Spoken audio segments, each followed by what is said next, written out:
Hello, good afternoon to you and welcome. It is Hard Facts, originally live from your number one talk station with 92.3 Nigeria Info and here in Port Harcourt. I'm Dio. Let's talk. It's 13 gone past 3 p.m. It's a very cool Thursday today. Rained slightly this morning, at least where I was. It rained slightly this morning. Maybe it was heavier where you are. Still looking like it might rain still today, or maybe it's still raining where you are at the moment, or raining currently. It's a cool Thursday nonetheless, that's the point. But I hope in spite of the rains and the weather, which is a kind of just good actually. It's been pretty hot lately, you know. And so the cool weather is a welcome development. However, what is not so welcoming, I suppose, might be the thoughts that the rains are here. And the question does arise once again. And as we have asked every year for several years now, what plans, what preparations, governments at the various levels, especially at state and local government level or levels, what plans are they making to prepare for the inevitable rains, the inevitable floods, and the inevitable disasters that will occur? We've had several years of experience. We've had several years of dealing with this or not dealing with this, as the case is. So once again, question does arise, naturally so. What plans are we making? Or are we going to go through the usual motions? I presume that in the coming weeks or coming months, or no, maybe in the coming weeks, relevant agencies of government like NIMET and the meteorological folks, you know, and the weather people are going to issue alerts, and they're going to start issuing warnings.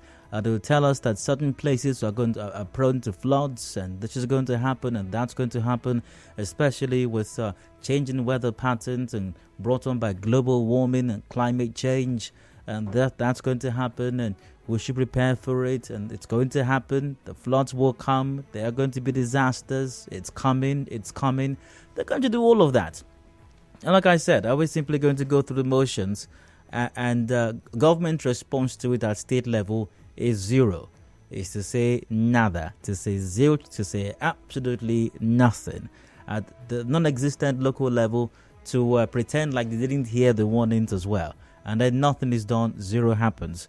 And then the rains come and they pour, and the floods come as well, and the disasters follow, and farmlands are destroyed, and crops are destroyed, and whole communities are sacked, and people have their homes flooded, their possessions, you know, completely lost to the floods, and then we start wondering what the heck is going on, and then somebody starts saying yes, we are put up camp. We are put the people there in the camp. Put the people in the camp. You know, of course, after a lot of noise in the media and people are screaming that no one's coming to their aid, you know, then some ramshackle thing is put up, and then you have government functionaries, you know, calling on media people to escort them to those places, and you start hearing joy, see what our people are going through. But we are bought materials. Give them rice. You can see the rice there. That's the rice. That's the rice that we have. Government has have earmarked funds. You can see the rice there. You can see the noodles that we have brought. You can see it. Move that sack very well. You move the sack well now, so that they can capture. Where are the media people here? Camera. You stop standing there. Come and capture this thing well. Can't you see the? I said shift away from that place so that I can capture the thing well. Who is that person that's standing there? As I was saying, we about the earmark, that government have earmark for the thing, you know. And then there is not enough food. There's not enough water. Drinkable water, that is. There's not enough. There's no beddings, mattresses, or mosquito nets. There's not enough medicine to go around. The private sector will do what they can. The oil companies and others in the private sector will do what they can. But it's not their responsibility primarily. It's government responsibility. So, is it going to be same of the same, or are we going to do things different this time around? Well, that remains to be seen, I suppose. But once again, the calls will come, and they have started already, if you will. It's going to happen. it's going to happen. I wonder if we're going to have honorables again going to those places that have been sacked, where the disasters are plaguing the people already, and start pointing their fingers at nothing in the distance, and stand there and start pointing and say, pointing at nothing actually, and saying, Choi, hey, Choi, see what our people say, Choi, see our people are suffering, see what our people are going through. Oh my.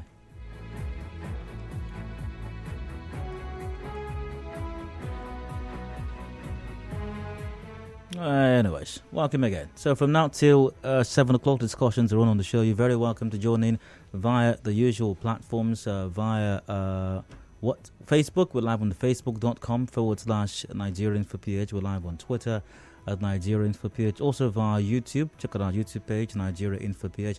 And by the way, do you have an idea? Do you have an idea what they're going to do? What how these things go? Can you help me out with more ideas, please? Or how these things go when the floods come, and when government expectedly will do nothing about it? I'd like some responses via WhatsApp now on 0809 030 6416. That's 0809 030 641. Maybe I should add this one to it as well. And then when they feel embarrassed, when people in government, especially at state and local non-existent local government level, feel embarrassed by what's going on, and start hearing that our people have been marginalized. Our people have been marginalized. Federal government have not do anything. The federal government have not do anything. What have you done? You have a responsibility to manage these matters as well. And maybe that would be a good time as well for the Rivers State government to set up its own state emergency response agency. It would be good to have that. Some other states have that. Lagos State has that. Some other states have that. It would be good to have an emergency management agency here in Rivers State as well. So once again, how are these responses or lack of it likely going to go from government, as you have experienced before in the past? Let's get your contributions via WhatsApp on 0809 030 6416. I'll come back to those shortly. So let's see. Preview of what to expect on the show today. I've got side comments coming up shortly, random stories, random thoughts that caught my attention as I checked out the news earlier today. Not to be discussed now, much later on during the open season segment. I'll take your thoughts on those. I've got the rounds coming up right after that. My thoughts on some major issue. I'd like to get your take on that to 4 o'clock. Now, 4 features the business news and discussions proceed afterwards. Let's see.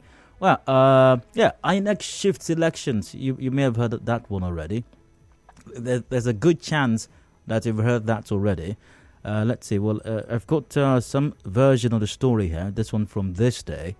And it's captioned, INEC shifts governorship assembly elections to March 18. INEC has announced that it has shifted the governorship and state houses of assembly elections scheduled to hold on Saturday, March 11 to March 18. National Commissioner, Chairman, Voter Education and Publicity Festus Okoye, in a statement issued on Wednesday night, said this decision had not been taken lightly, but it was necessary to ensure that there was adequate time to back up the data stored on the over 176,000 BVAS machines from the presidential and National Assembly elections held on 25th February 2023, and then to reconfigure them for the governorship and state assembly elections.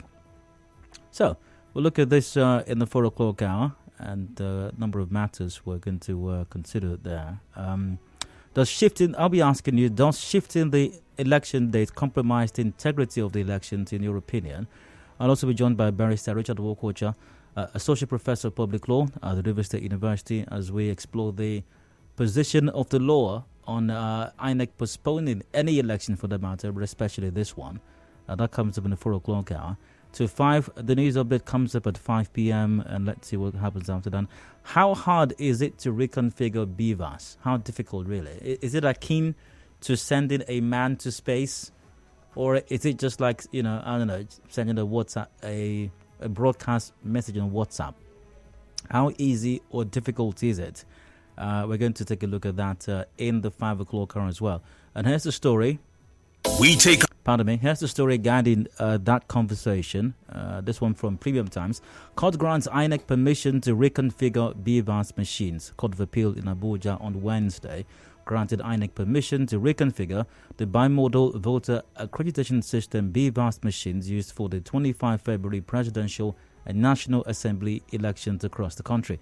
Three-member panel of the Appellate Court led by Joseph Ikie granted permission to the body to reconfigure the machines ahead of Saturday's governorship and Houses of Assembly elections across the 36 states of the Federation, even though that election has now been postponed by 1 week. All right. The panel, however, ordered INEC to upload the data of the BVAS machines to the back-end server and make certified true copies of the data available to the respondents. We'll discuss this reconfiguring of BVAS in the 5 o'clock hour. I'll be asking you, how has BVAS performed so far in your estimation? I'll also be joined by IT consultant Doel Mirin for that conversation on what it means to reconfigure BVAS. What exactly does that entail? How does it affect data already on the BVAS? What exactly is this data already on the BVAS? We'll look at the technicalities of it in the 5 o'clock hour.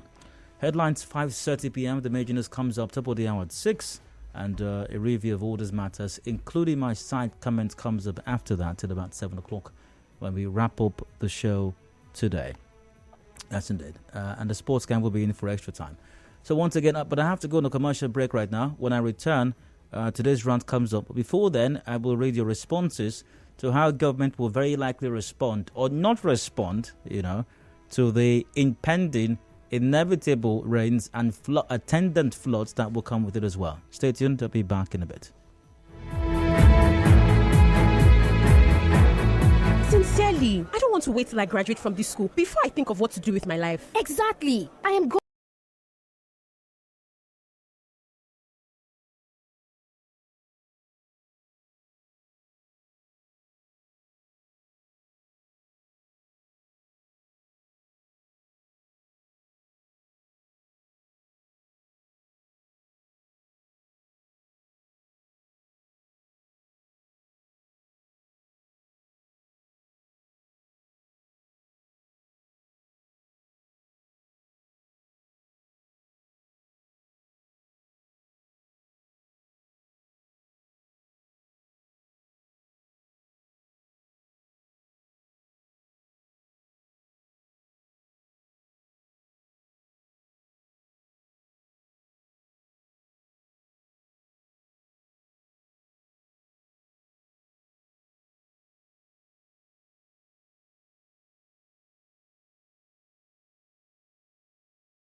Hello, good afternoon to you. Welcome back. It is Hard Funk to Nigeria, Info and Her Important Hand. However, before I went on the break, I did ask you, and I was talking about the floods that will come, and how government and state and non-existent local level are very likely going to respond to it, and I gave some perspective on that. I'm asking, how do you suppose they'll do it as well? And I got some interesting responses here. And let's take a look at some of them. Now you hear them say government cares about the people who are on top of the situation. Also, this administration has done well by bringing noodles and 5 cups of rice for our people. We want to thank His Excellency for having our people at heart. He is our in-law. This community is an oil-producing community, and the federal government will come and take our oil without doing one thing, in Dyer's voice, one thing for these flood victims. That's from Ernest. All right, good afternoon, Dyer. Government is on top of the situation. We have set up committees that will distribute relief materials. The state government has given 1 billion naira to the victims. Hi, Dyer. You can see how people are suffering. FG has abandoned us. We need to do something fast. FG should set up an IDP camp and palliative for our people. That's Ayo. Good afternoon, Dyer. This year's flood response may be worse, I'm afraid, because after now there will be no election. As such, the honourables will be very busy with oversight functions, doing their best to serve us better. That's tragic and funny at the same time. That's from Noble. Now, some of you don't really know how government works. His Excellency has been having sleepless nights, making unprecedented plans to sandwich the situation. No cause for alarm. The last administration didn't do anything. That's from Bob. Yeah. The last administration did not do anything.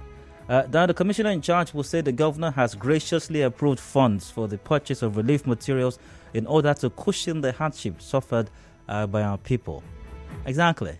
Funds will be graciously released after people are almost dying of hunger, I suppose. Anyways, thanks to those responses, that is what we have experienced in the past. Hopefully, it will be different this time around. Hopefully. Another message here. His Excellency is always thinking of you, even in his sleep. So he has graciously and overwhelmingly earmarked funds. You know. Why these funds are usually not earmarked before the disaster is completely mind-blowing. Really. You know. Anyways. Welcome again. I'd like to rant for just a bit. There's something in my mind. I've expressed some thoughts in it. And you're very welcome to express your take on mine all the way till 4 p.m. One of the really striking things about government in Nigeria is, there's hardly ever anything really new about the disastrous outcomes of government actions and inactions in Nigeria. And I possibly have alluded to this several times. They read from the same script. It's like there is a whole department, allegedly, of course, It's like there's this secret unit, this secret office or department of government, and the plan is just how to make a disaster of almost everything, how to mess up the entire thing. And then they have templates. There's a script that should be either read out or simply played out or acted out every time there is an inevitable disaster vis-a-vis government actions or inactions. And every time there's an impending one, disaster that is, or the disaster has taken place, somebody just walks into that office and just dusts the script, dust it. Like I'm dusting this one right now. Just dust it and say, okay, what does it say on page 2? What do we do after the floods have killed the people? Oh, okay. All right. So, in this case, here is another script. That's been dusted off the shelf, if you will, because of government actions or inactions. This story is from the Punch newspaper. 339 million litres of petrol distributed in 1 week, according to NNPCL. Does that sound familiar? Does that sound, even if it's vaguely familiar? The headline once again, 339 million litres of petrol distributed in 1 week. That's according to the NNPCL. I mean, you must have heard this before, Don't worry, Nigerians should not do panic buying. We have enough supply. Allegedly, we have 72.5 billion litres, in store. 27.2 billion litres is flowing through the drainages. If you check the septic and overhead tanks of people's houses, you'll find like 314.2.5 billion litres.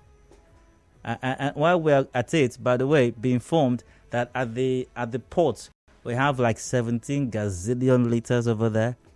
And that's not even to talk about the ones that are still on the high seas coming. That one is uncountable.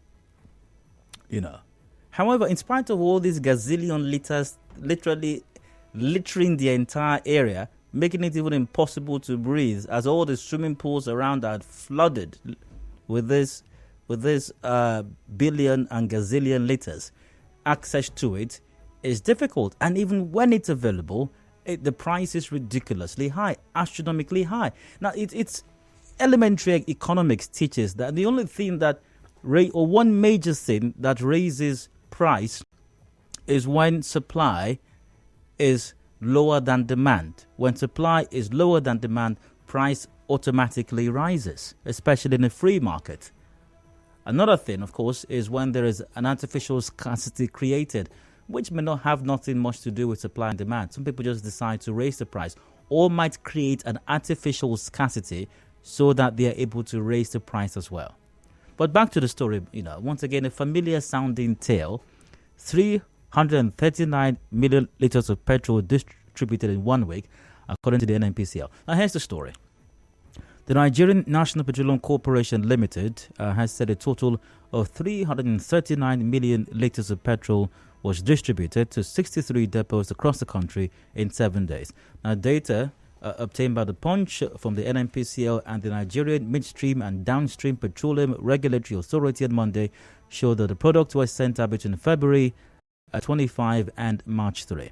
According to weekly national PMS evacuation and dispatch reports, 339 million litres of petrol were distributed across the states, with Lagos getting the lion's share of 1.73 billion litres. Is this billion or million, I suppose?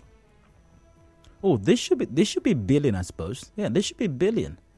I don't know. Anyway, moving on. Delta State got 610 million litres. Oyo received 531 million litres. Ogun had 441 million litres to top the list of that got petrol during this period. With a daily average distribution of about 48 million litres and 63 million daily average, NNPCL and NMDPRA said 79% of all evacuation took place at the top 25 top loading depots with minimum evacuation of 5 million litres. And it goes on and on. Group Chief Executive Officer NNPCL, Mele Kyari, had last year said Nigeria consumed 66 million litres of petrol daily. Of course, you're aware, fuel scarcity resurfaced in some states, including Abuja, this week. I don't know if it ever went away. If it ever went away in River State, as a matter of fact. I mean, how much are you buying petrol now? It's about 300 naira per litre, give or take. Once again, still significantly higher than the official pump price of petrol. And the question does come to mind.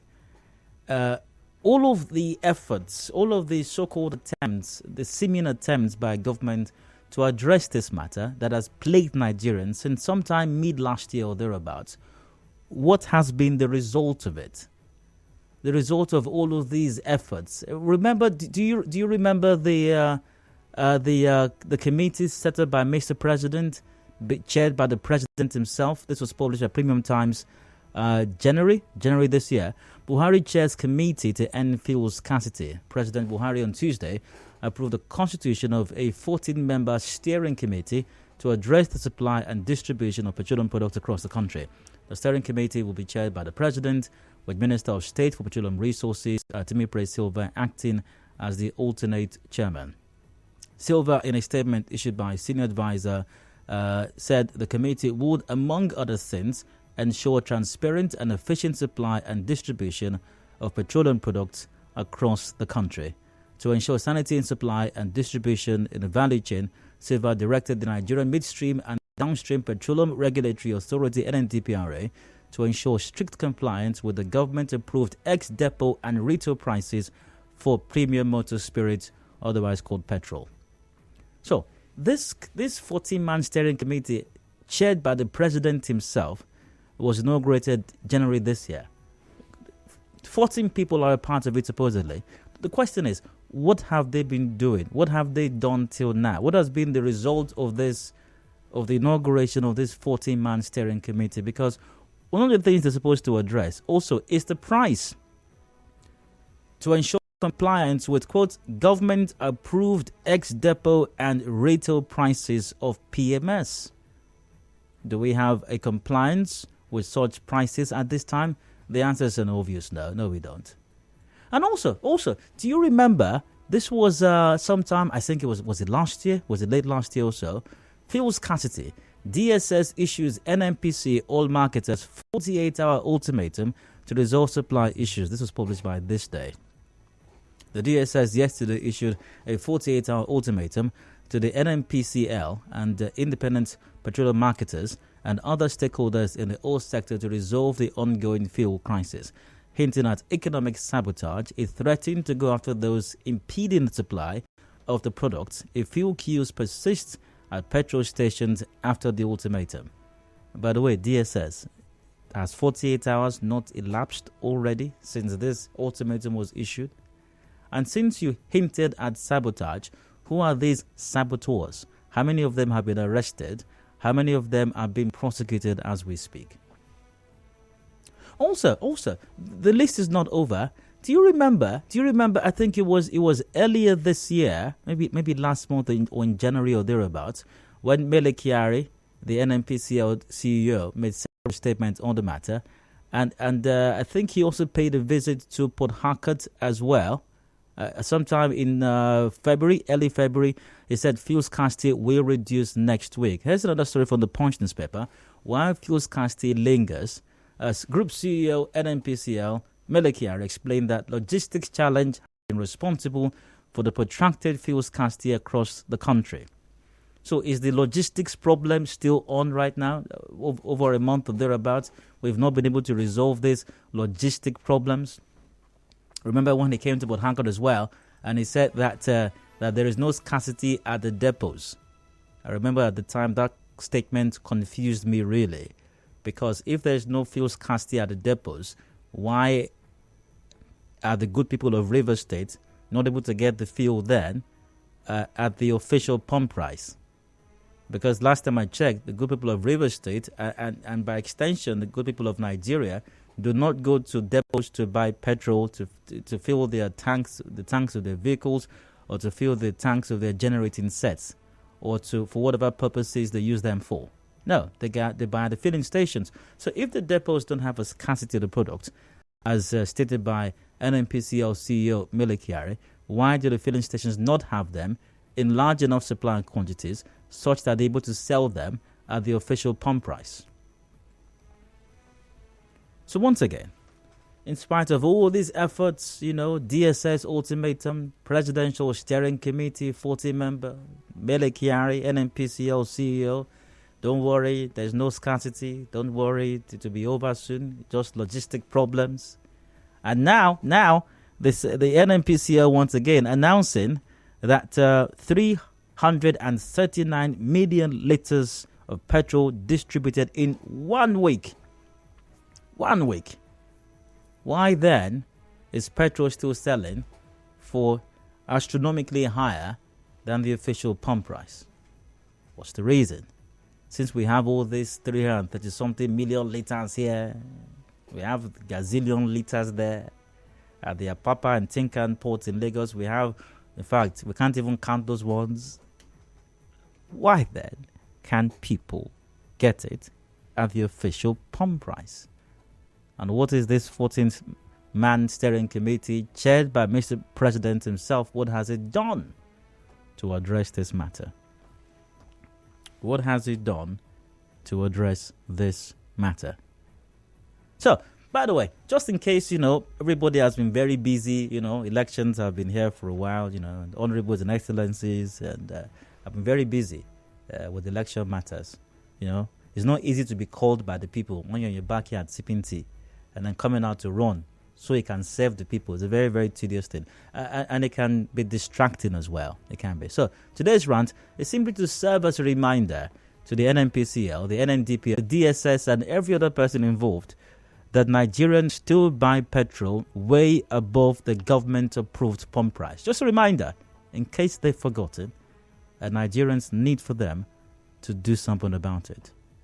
On that note, I end my rant. Thanks for listening. Hope you were not bored. Let's get your take on mine. Number to same lines open. Call 070-093-093. Right, 070-093-093. We're live on facebook.com/Nigeria InfoPH. We're live on Twitter at Nigeria InfoPH. Let's get your take on this via these platforms.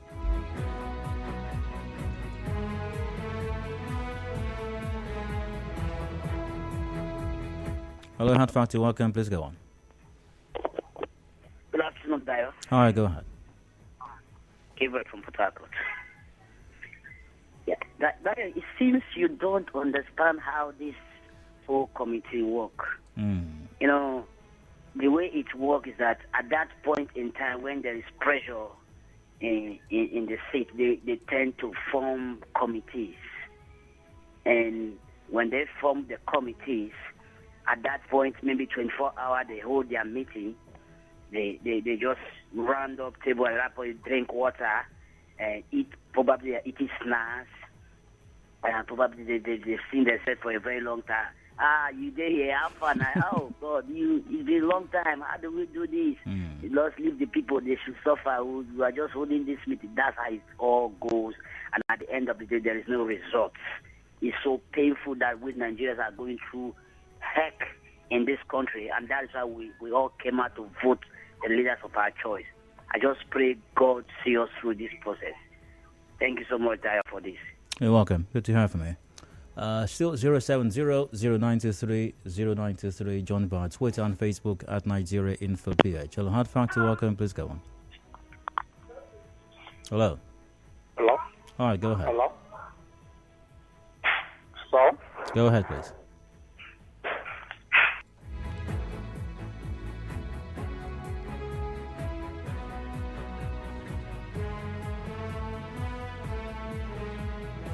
A reminder, you can watch live, listen live, and join the conversation, sending your contributions via Facebook and Twitter at Nigeria InfoPH. Hello, you're welcome.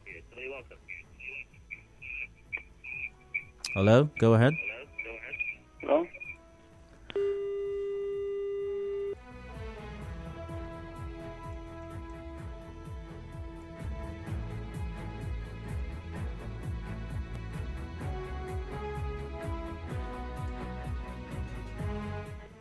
90.3, hello. Hello, Dayo, good afternoon. All right, go ahead. Yes. When I realized that this very committee set up by the president will not work, was when he himself decided to be the chairman. You know, it's like you being the chairman of a committee in your family or in somewhere else between the hours of 3 and 5. You know you will not be very effective. You will not be efficient in the discharge of your duty. He is a very busy person. I wonder how he thinks he can chair that committee very well and make input.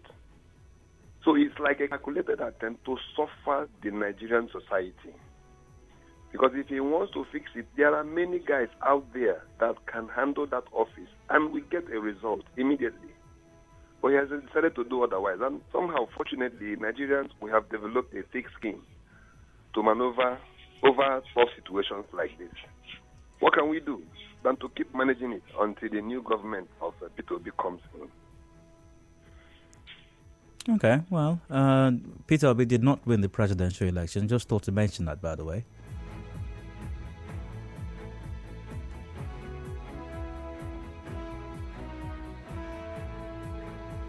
Got a message here from Henry. It goes, about 1 billion litres of fuel can power every part of Africa for 1 month at least. The Nigerian government and her governance pattern seems fraudulent in their transactions. When they say millions of litres, no, it's for subsidy claims. Well, Henry, we need to fact check your claim as well. Hello, Hard Factor, welcome, please go on. Hello, Dayo, good afternoon. Yeah, go ahead. Yeah, the issue is that they don't care about us really. So it's only when it concerns them. Like we had the issue of money issue, the scarcity of money. That's only when they can come out and shout and make noise. But the fuel in question, since it does not concern them, and I don't think they will do anything about it. Thank you. You're welcome.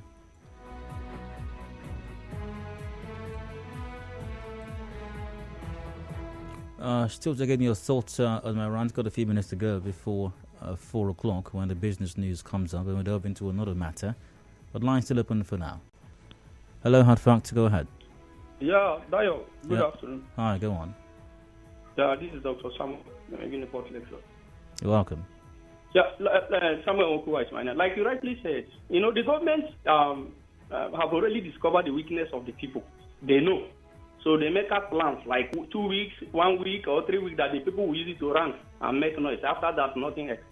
That's why nothing bothers them. All their policies and programs does not have head and tail. Because they know that the people will only make noise for a short period of time and forget about the whole thing. So it's high time the people keep reminding the government their policies and programs on daily basis, if possible hourly basis, or monthly basis, for them to check, review, and ensure implementation. Thank you. You're welcome also.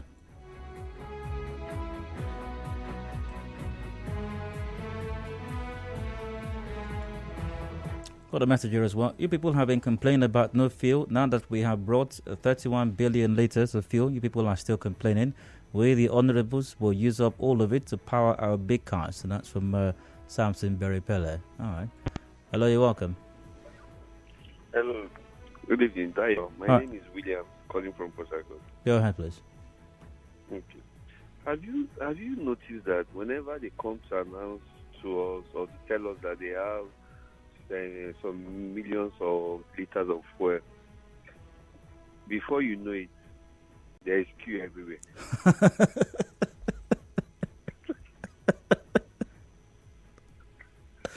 Have you not noticed it?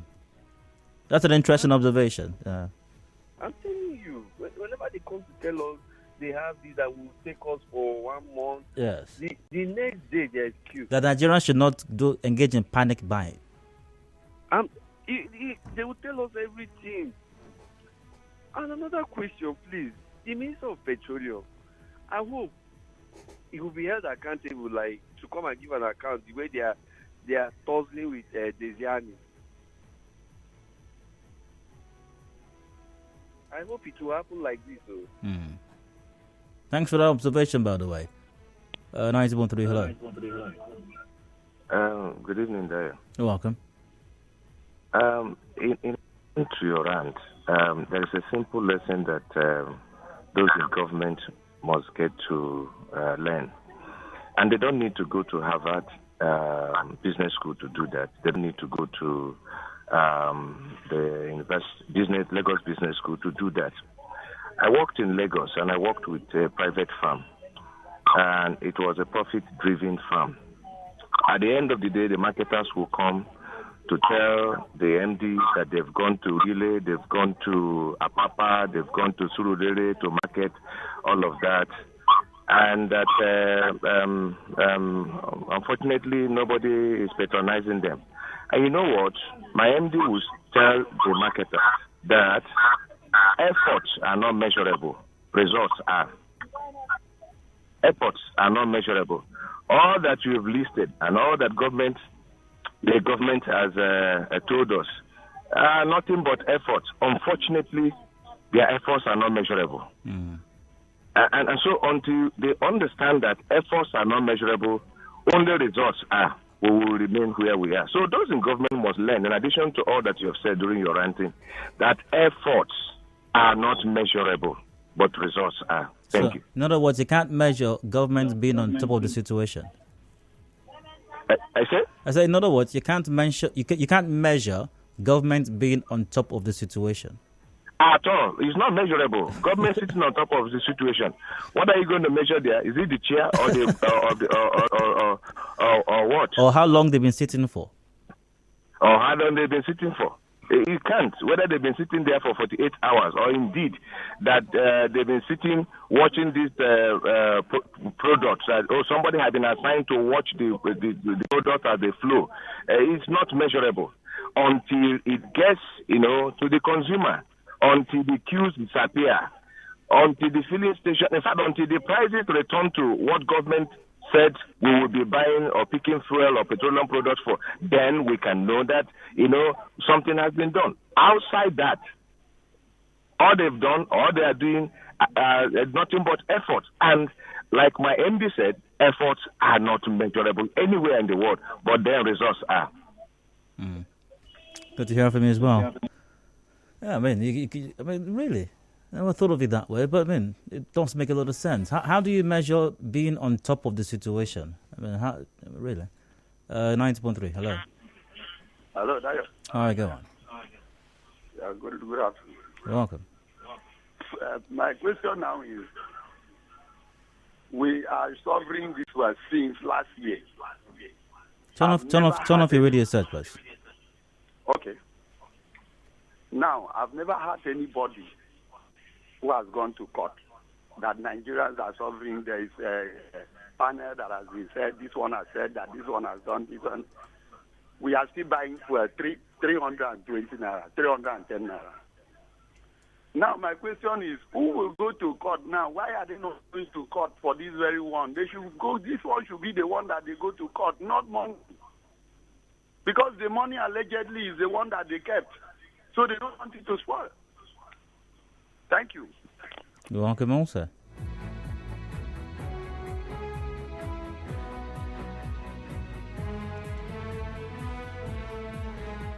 All right. When is true democracy come into play in Nigeria? If after all this INEC education about election, but the past presidential election, people were still forced to vote for a certain political party, something should be done. That's from Stephen. All right, Stephen. Emmanuel goes, he just said Peter Obi didn't win the election, just to mention. Are you in any way referring to INEC declaration of the winner or the beavers haven't been inspected and will be lost? Which, well, a winner has been declared by the body constitutionally saddled with the responsibility of conducting the election and announcing the winner. That is the official status of things at the moment. If it changes in the future, possibly by some court ruling, I will state otherwise.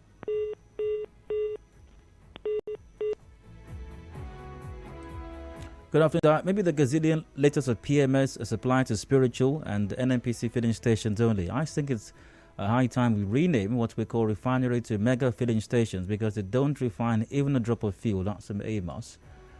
Efforts are not measurable, but results are. I just learned a quote. Government being on top of the situation. That's from Emmanuel.